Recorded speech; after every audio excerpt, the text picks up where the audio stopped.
morning, everybody. Welcome to another episode of College Football Mornings. It is September 19th. We're almost through the month of September.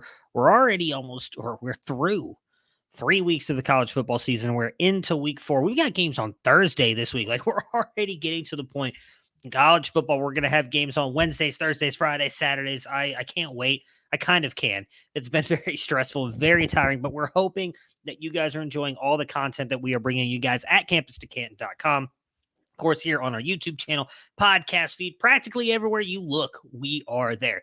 For today's show, obviously, Moxley will be joining me again. He'll give you a look at the early lines. It dropped a little bit later than usual last night, but he's going to give you guys a look at those. Won a ton of money on that. Again, he's been really crushing it on the betting side of things. We're going to go over some of the late night games that we did not get a chance to break down on college fantasy tonight, Saturday night. I will again link that description for the episode below in our description here for College Football Morning, so you guys can check that out.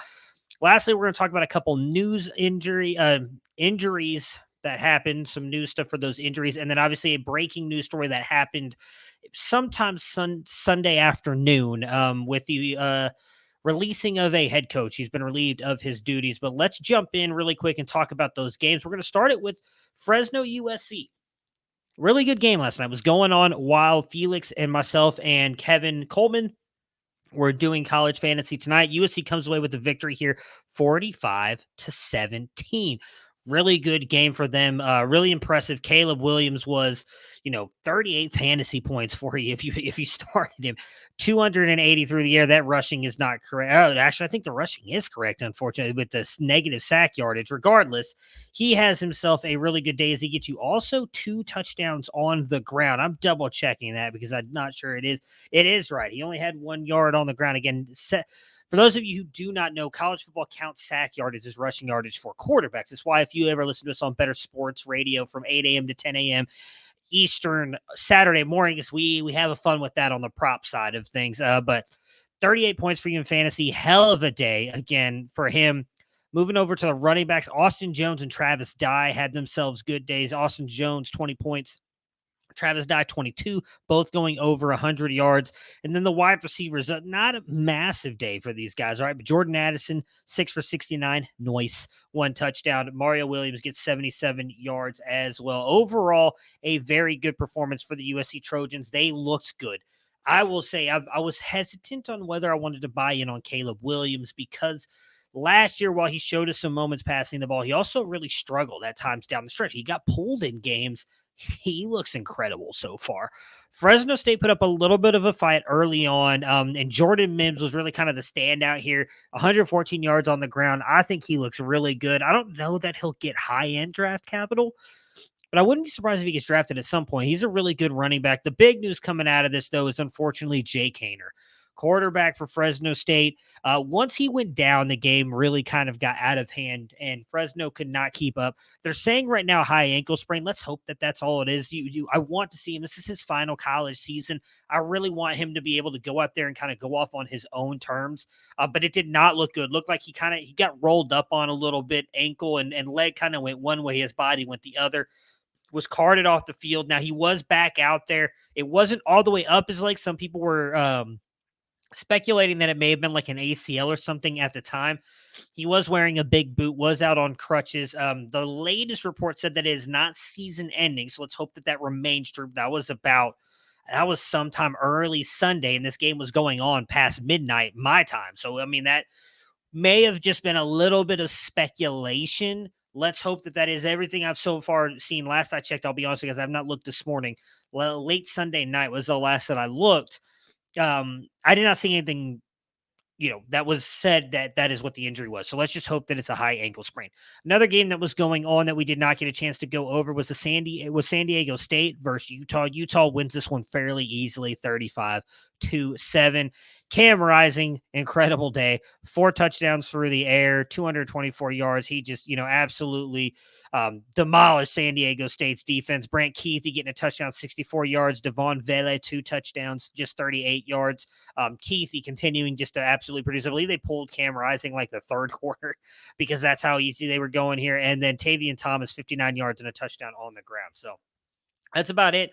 for the Utah-San Diego State game. Again, for this, we're going to use this as kind of talking about the college game and everything. So there's one thing I want to show you guys. This is a story that we're going to be following for the last couple of weeks. Again, if you listen to us on Better Sports Radio, if you follow me on Twitter at all, at SportsFanaticMB, and you've seen me talking about this, I'm excited of some video that was released late Saturday night about a quarterback.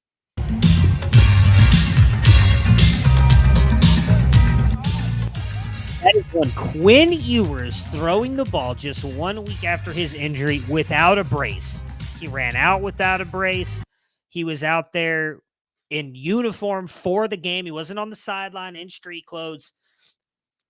They said 4 to 6 weeks, folks, from the injury.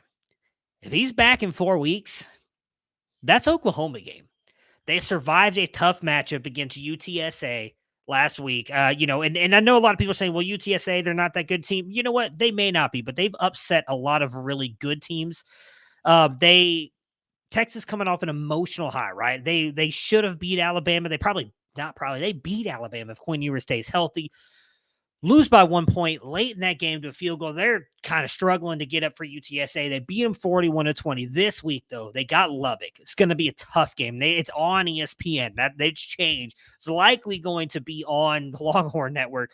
But I think with them winning, Hudson Card was out there playing, even dealing with his ankle injury. 2:30 p.m. Central Time. Texas Tech in Lubbock is going to be a tough game. If that Texas defense can step up and play the way that they did against Alabama, I think they can win this game. If they do that, they get West Virginia. That's a game they should also win, which then leads us to October 8th, Red River Shootout, Oklahoma, Texas. Likely Quinn Ewers being back. If he wins that game, guys, they should be. And Moxley said this. Chris Moxley, who's about to join me and do his early line segment, said he has them favored right now, assuming Quinn Ewers is back, in every game but Oklahoma, guys. They're going to go to the playoffs so they can pull this off. I've been saying it all year, and I'm just going to be honest. It's kind of been the year of Matt Bruning so far with some of the things that I've said that have turned out to be correct. Let's hope this happens because I would love nothing more. I am not a UT fan. Most of their fans, I'm going to be honest, drive me a little insane with how much they talk about their team and how irrelevant they have been for roughly 2 decades. And maybe that's because I live here in Texas, so I have to hear about it all the time. I'm sure if you are not a fan of a team that you live in the state of and the fans are talking about them all the time, you may be like, this is an annoying fan base. They're probably not as annoying because I do have a lot of UT friends that are very realistic about their team. They just want them to be good again. Well, I'm telling you guys, I'm with you. I am on your guys' side here. I want to see this happen. I think Quinn Ewers is a special quarterback. We saw that. I've been jokingly saying it's the best 14 plays I've seen in college football history. It's really not, but he was really good for 14 plays against one of the best defenses in the league. I really want to see him come back for that Oklahoma game. I'm hoping he's healthy. I don't want them to throw him out there if he's not healthy, but if he's healthy, I would really love for them to throw him out there. And let's see what they can do. Because if they beat Oklahoma, it's all in front of them the rest of the way. I cannot wait. That being said, let's get Moxley in here really quick for the early lines. Once he gets back from that, we're going to talk about the top 25 matchups that happened this past week. And, of course, the breaking news that happened Sunday afternoon. Welcome into Monday's early line look, where we pick our favorite lines based on the Sunday college football release of different spreads, totals, and later in the week, we'll get some money lines. Last week, we went 1-2. Not our best showing. We won the Air Force, Wyoming under. That felt kind of obvious at the time, and that road. The other 2 unders, we just totally blanked on. But we'll keep doing our thing. The week before, we went 3-0, so I'm not going to complain about 4-2 over the last 2 weeks. That's still winning money. Let's just dive into the lines on this beautiful Monday morning. First is Oregon -6 versus Washington State. This is -105 on FanDuel. I think you're getting a pretty good value there. Actually, if you're not getting the -110 that is available elsewhere, it's also usually available at 6.5. So love that number. I'll play it up to 6.5. If for some reason it moved between my, by the time you're watching this, I think Colorado State, which, Washington State played last week, is not a barometer by which we should judge teams or measure offenses. They got absolutely lit up by Middle Tennessee State. This is not a good team currently. So I'm not making big adjustments to the Washington State offense because of this. I am making adjustments to the Oregon team, though. I am making adjustments to their defense. That was awesome, limiting BYU to 7 real points and then 13 garbage time points. I don't like this Washington State offense. I still am not sold on it. I need to see them play a legit team. They only scored 17 against Wisconsin, who obviously great defense. We don't know, I think, what they are. They're pretty inefficient still. They're not hitting explosive plays. And when they are hitting explosive plays, those are coming after the catch. So that's the scenario I think we need to see Washington State blow up. I'm not quite sure we're going to get that this week. And so I like Oregon if I'm getting them under a touchdown. I think their defense is legit. I think their offense is starting to click a little bit. I thought that performance against BYU was really, really telling. I think that's the real Oregon, not what we saw against, Georgia. And I think under touchdowns is a mistake in overreacting to what we saw from Washington State last week against a very, very bad Colorado State team. Second line. And this is a principal play. I will be honest. I can't get behind it. Akron plus 28. This is available at Caesars versus Liberty.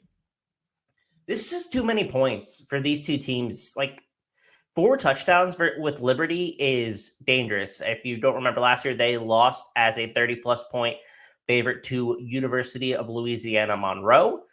I don't trust this Liberty team, and I haven't for a while. Covering 28 against Akron. And Akron is bad. Akron is a bottom 5 team in the country. Do not get me wrong here.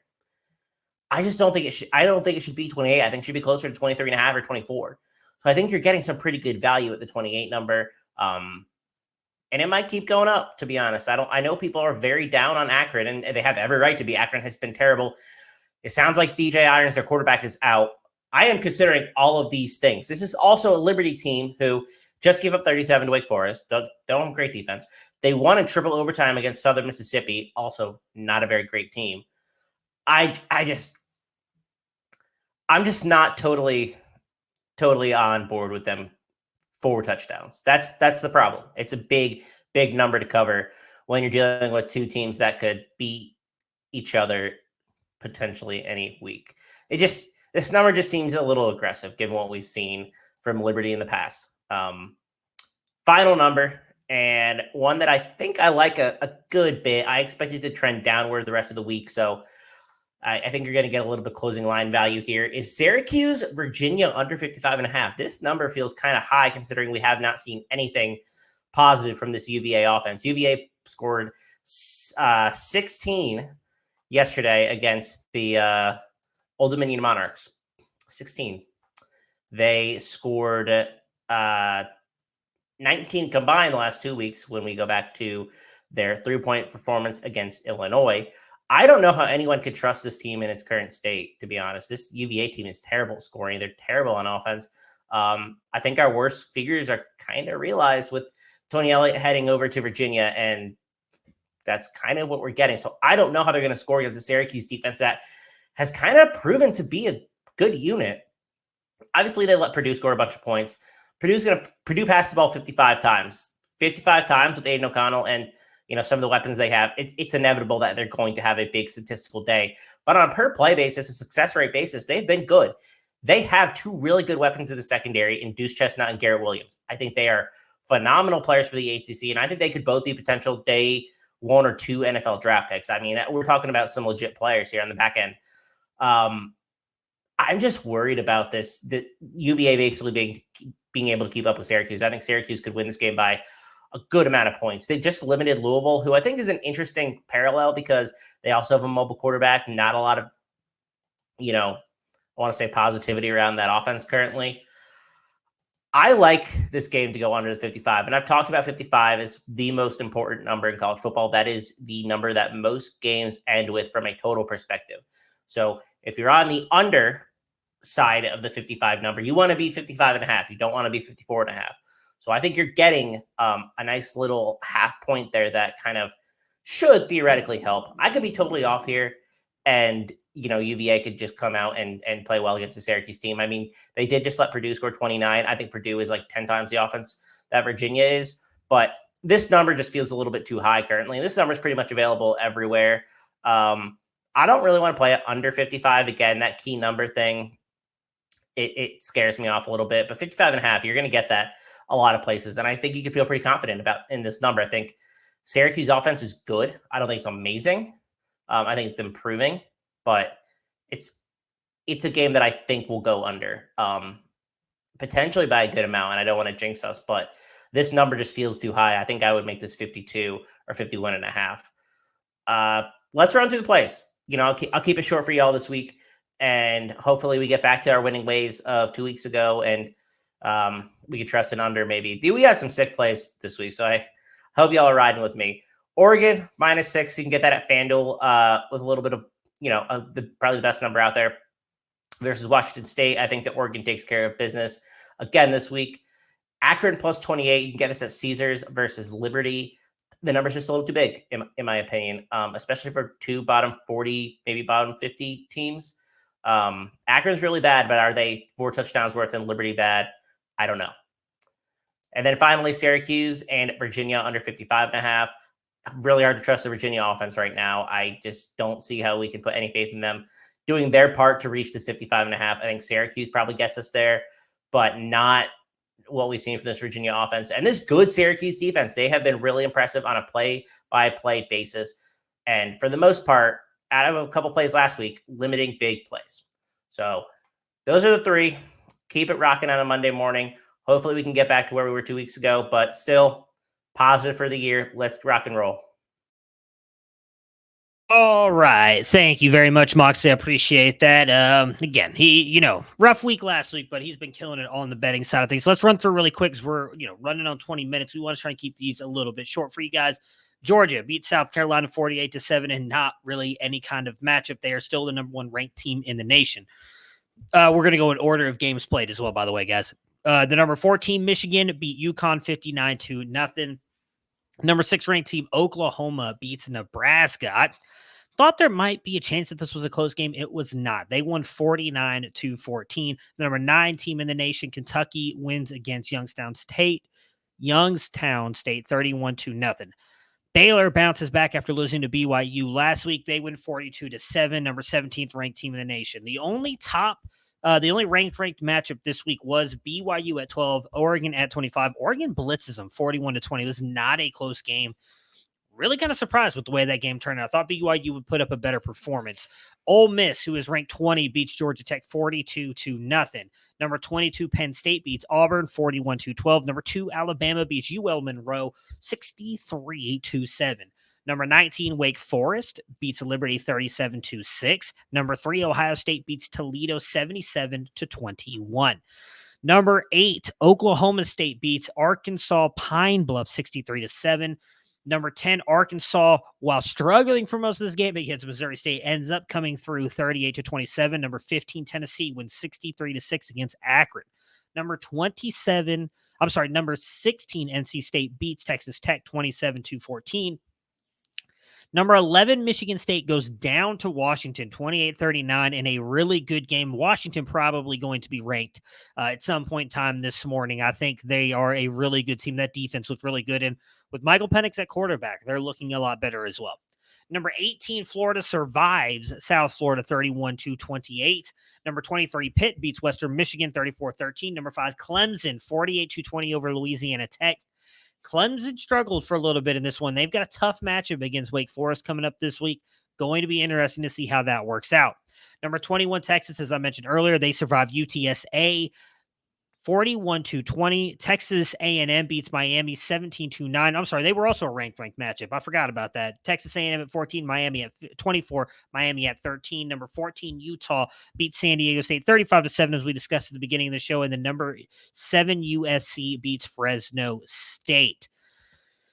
Some of the matchups that I'm looking forward to here in week 4 as we get rolling. Again, I mentioned number 5, Clemson, going up against now number 21, Wake Forest. They actually dropped a couple spots. I just realized that the rankings were put out, so we'll just talk about them really quick. That's an early start. First morning kickoff right there. Should be a very good game. Tennessee, Florida. That's an early afternoon kickoff. Tennessee has moved up to number 11 in the country. Florida to number 20. That is going to be a very intriguing game. Another early afternoon kickoff is Texas versus Texas Tech. Texas dropped the spot, 222. Going to be intriguing to see how that one works out. Another ranked matchup here in number 10 Arkansas coming into College Station to play number 23 Texas A&M. Can Arkansas beat the Aggies and effectively destroy the rest of their season? They're not out of it yet with one loss. I know it was to Appalachian State, and that's not great, but if they go on and win and beat Alabama, they're probably likely getting back into the playoff race at some point. Arkansas can end that for them, though, this week. Number 3, Ohio State gets Wisconsin. It's the ABC game Saturday night. This is going to be one of the tougher defenses Ohio State is going to play. I want to see what they can do against them. That's really it. Washington is ranked. I was trying to find if they were there. They've moved all the way up to number 18. They get Stanford. They should win that FS1 game later that night. So before we get out of here really quick, Herm Edwards has been relieved of head coaching duties for Arizona State. I think we all kind of saw this coming. Arizona State has struggled. They're 1-2 right now in the season. After the COVID allegations of the recruiting violations, where while Herm Edwards has claimed that he did not know what was going on, regardless, his assistant coaches and other members of his staff were bringing players in during COVID, which was against the rules. You cannot have player visits while COVID was going on. They were bringing players in, paying for them, introducing them. There are rumors that Herm Edwards did meet with some of these players, so at least he did know that part of it. It's just not a good look. They did not look good at all. Kind of surprising that he did get fired, though. He is very good friends with the AD, who has not been let go. So we'll see what happens there. But Herm Edwards out. They have not really released what they're going to do interim-wise, and the coaching search probably will not start until this offseason. But Arizona State has relieved Herm Edwards of coaching duties. So that will do it for us today, guys. Hope you enjoy the rest of your Mondays. We will be back again with you guys on Friday. We'll probably talk a little bit about missed last Friday, and I apologize about that whole thing going on with work and some family stuff. But we'll be back again this Friday, preview some of the top high school matchups. We'll probably talk a little bit about the games that go on Thursday night. Other than that, we will see you guys again on Friday. Everybody have a great day.